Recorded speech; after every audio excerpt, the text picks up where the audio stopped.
So I'm going to take a few minutes and talk about the lungs.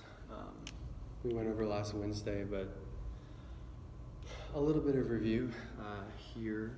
So the lower airway begins with the trachea. The upper airway, boy oh boy, I wonder if you guys are going to be able to see this. I think you're going to be able to see it once I get going. Hold your jaw back. Yeah, that's better, I think. So the upper respiratory system, that's going to be the nose, the nasal cavities, the pharynx, the nasopharynx, the oropharynx, the laryngopharynx, and then where the epiglottis comes and lays down and covers the most proximal part of the trachea, that's going to be where the lower respiratory tract begins. So say that this is that paddle-shaped, unpaired laryngeal cartilage known as the epiglottis, obstructing or covering the opening to the trachea. Okay? Remember that the trachea is a tube, just like the aorta or the IVC, and just like the aorta branches, so does the trachea. Okay? And the trachea branches first into two. Okay, these are known as the primary bronchi, or you could say a right primary bronchus.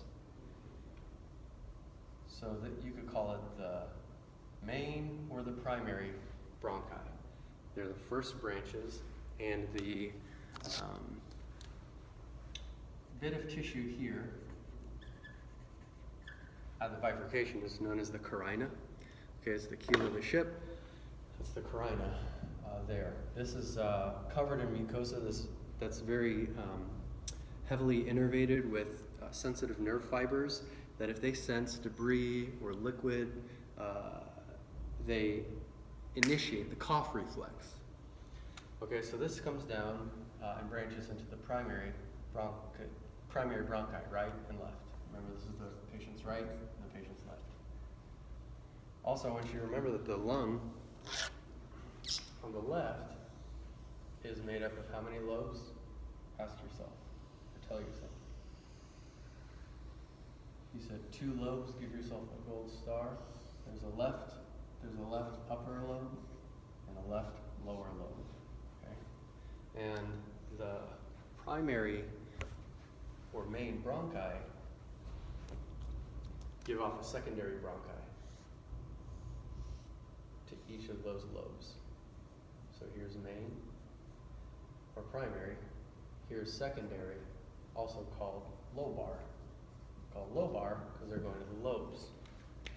And the right lung has how many lobes? Say it. It's got 3 lobes. That's the right upper lobe, the right middle lobe, the right lower lobe. And just like before, it sends off a secondary bronchus to each of these regions. What sends off a primary bronchus? What sends off a secondary bronchus? The primary bronchus. The primary bronchus branches, and when it branches, it becomes known as secondary. The other name for secondary bronchi is lobar, because they're going to the lobes. So if I ask you how many lobar bronchi on the left, the correct answer would be 2. And if I ask how many secondary bronchi on the right, the answer would be 3. Okay? I could ask you either way. All of these secondary bronchi branch into a number of tertiary bronchi. For our purposes right now, we are not going to learn their individual names, but I want you to know that the secondary branch once more into a generation of tertiary, and the other name for tertiary bronchi are segmental. And the various territories that the tertiary bronchi supply are known as segments, or bronchopulmonary segments, and so that's why they're called segmental. Okay. Remember that the heart sits in the mediastinum between the two. This is not to scale, and it sends off a pulmonary artery out of the right ventricle. The right ventricle gives off the pulmonary trunk or the pulmonary artery. That large arterial outflow of the right ventricle that carries deoxygenated blood to the lungs to pick up new oxygen. And that big purple pulmonary trunk bifurcates, it splits, and it gives off a left and a right pulmonary artery. Okay? These are vessels that carry deoxygenated blood from the right ventricle to the lungs. And from there, just like the airways branch, so do the pulmonary arterial branches. They branch and branch into smaller and smaller and smaller branches until they encircle and invest and cocoon around individual alveoli. Alveoli are air sacs. And it's there that the teensy pulmonary artery capillaries form a capillary bed with the teensy pulmonary venous capillaries, the capillaries of the pulmonary veins that form larger and larger and larger branches of pulmonary veins that ultimately return as two pulmonary veins to the left atrium. To the left atrium from the left, and two pulmonary veins return to the left atrium from the right. But it was here that the interface, the alveolar capillary interface, is found. That's where gases are exchanged. So really what you have at different levels here are branches of airways, branches of bronchi, branches of pulmonary artery, branches of pulmonary vein. Different substances are traveling in different directions and doing different purposes, but these regions of the lungs each get some pulmonary artery, some pulmonary vein, and some bronchi or some airway. Okay?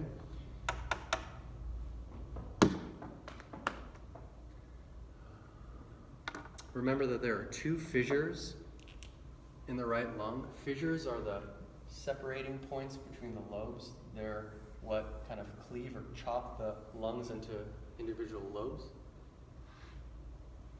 Two fissures in the right lung gives you 3 chunks. If you cut a loaf of bread twice, you get 3 pieces of bread.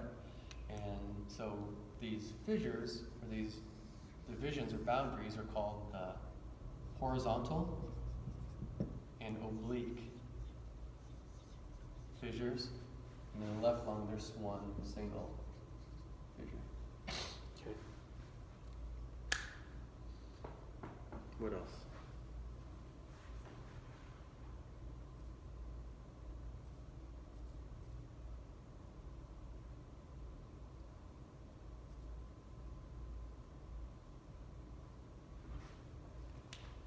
I wrote horizontal. That should say oblique. So two oblique fissures, one right, one left. As well, there's an additional right horizontal fissure. Okay, so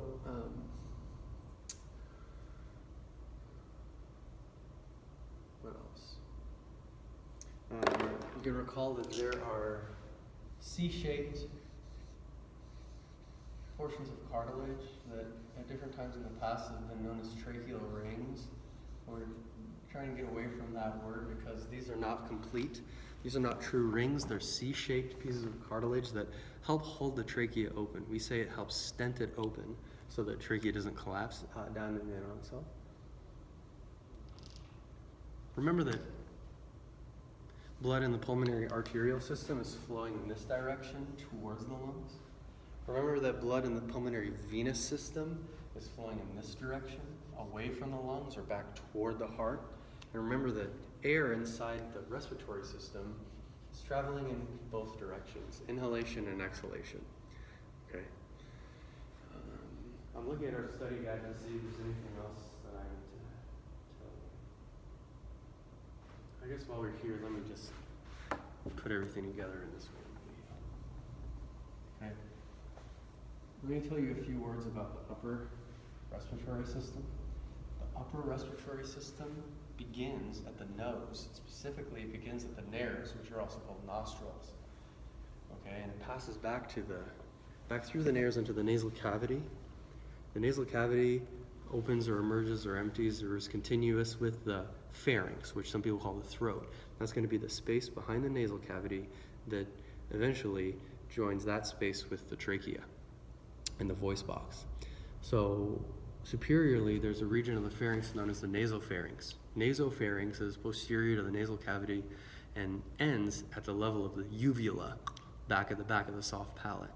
From the uvula to that epiglottis, the trapdoor that blocks the trachea, we call it the oropharynx. It's the area behind the mouth. And when you swallow, the first part of the pharynx that liquid goes into is called the oropharynx. And finally, from the epiglottis down through the larynx, through these cartilages I'm about to tell you about, is what's known as the laryngopharynx, the laryngopharynx.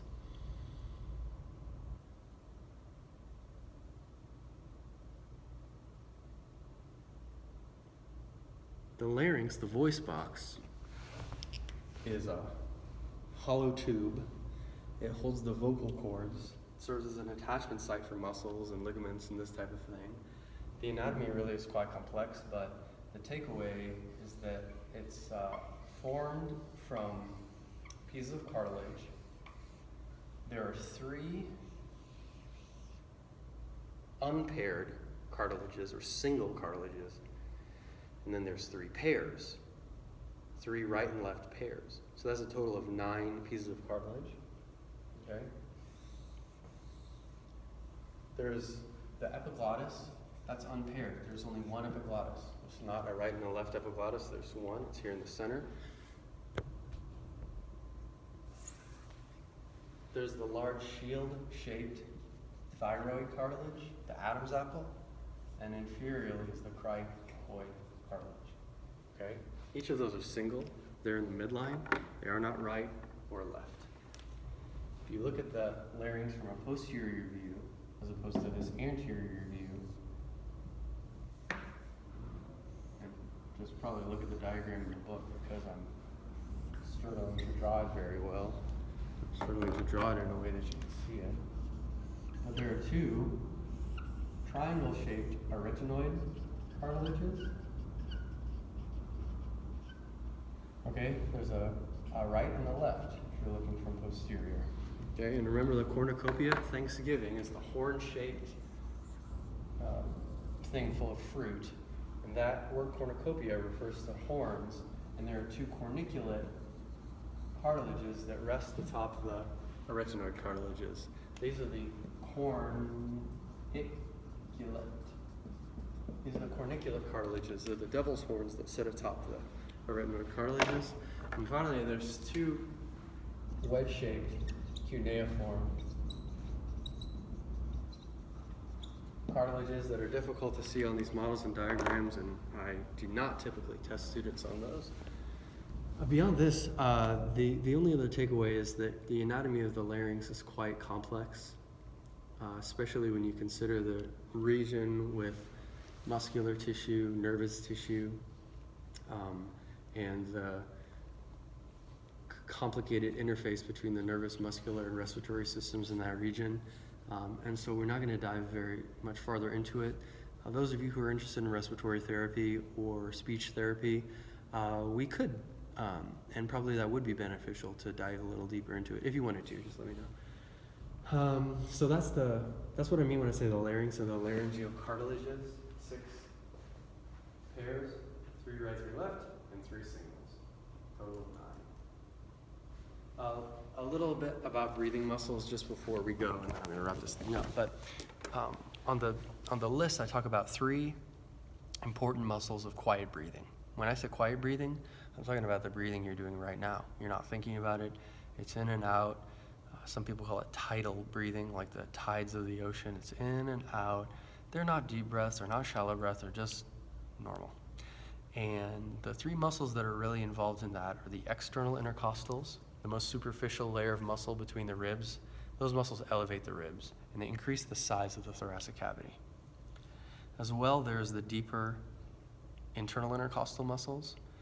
These are deep to the external intercostals, and their fibers run in a different direction, and contraction of those muscles depresses the ribs, and it decreases the volume of the thoracic cavity. And then finally is the important diaphragm, which is thrown into a dome shape when it's relaxed and flattened when contracted. And when it flattens down and contracts, it increases the size of the rest of the thoracic cavity. It increases the volume of the thoracic cavity. And all three of those muscles are involved in an important and quiet breathing. And those movements that I told you about, where the thorax increases or decreases in size, those movements can be exaggerated, and the changes in volume of the thorax can be exaggerated if you bring in other muscles. So you can have a very exaggerated inspiration, like if you see a spider in the shower, you would probably inhale very quickly, or I wouldn't, then I would exhale very quickly and very high-pitched.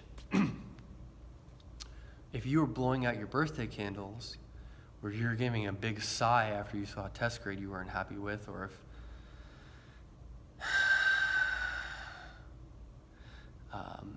someone's getting on your last nerve, that full exhalation, that full inspiration, you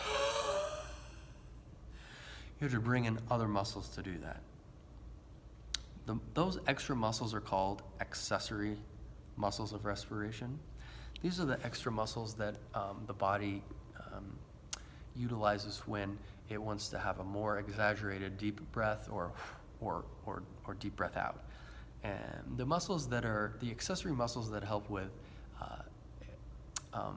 exaggerated inspiration or inhalation are things like pectoralis minor, the scalenes, sternocleidomastoid. Those muscles, when contract, you could imagine them pulling up and out and increasing the volume of the thorax.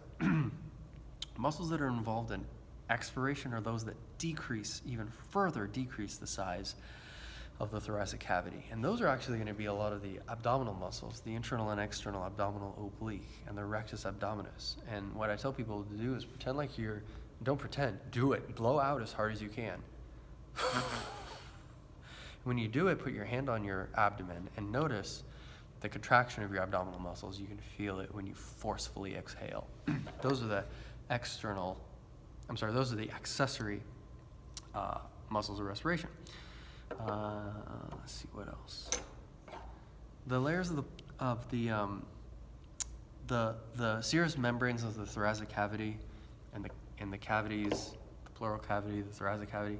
That's a lot of review. I hope you guys don't need a lot of review on those. I hope you're already pretty comfortable with it. But one thing I want to emphasize that I didn't strongly emphasize in Unit 1 is that we talked about how the parietal pleura is very tightly glued onto the inside of the rib cage. It's densely adherent.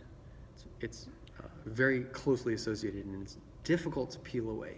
You can peel it off, but it's very difficult to peel it away. So in the normal healthy body, it is strongly attached. That is, the parietal pleura strongly attached to the inside of the rib cage. Same goes for the visceral pleura, very densely adherent to the lung tissue, the lung organ itself. And the space in between them is what we call the pleural cavity, but in real life, it's a space with a few drops of fluid, and those two layers of pleura are touching each other, and in fact, they're suctioned and stuck to each other, so that if the ribs move outward, the parietal pleura brings the visceral pleura with it. And the visceral pleura, since it's attached to the lung, of course, brings the lung with it. And those four things move together as one. And that fact is really important to understanding breathing, and it's really important to understanding how the muscular system changes the volume of the thorax, which changes the pressure inside the thorax. That is what's at the core of how breathing works. And it's something that's beyond the scope of our class right now, but it's something you could start to think about, and a really important basis of that is the fact that those four structures, thoracic cage, parietal pleura, visceral pleura, and lung, are all in a way attached to one another and move as one. that space, the pleural cavity, it can be separated. And there are disease states and injuries that cause a separation of those two layers. There are a number of conditions that cause that, but whether it's an accumulation of air, blood, infection, cancerous fluid, there's many examples, but those can cause a separation of those two layers, which can definitely interfere with breathing. And ask anybody who has one of those problems about their breathing, and you will probably hear them say that they're feeling short of breath and having a bit of difficulty breathing. Okay, so that's respiratory, you guys, in a nutshell. Really refer to your study guides, because I can't necessarily explain everything that you need to know in these short videos. Encouraging you to read your textbooks and email me with questions as we go into our third exam next week.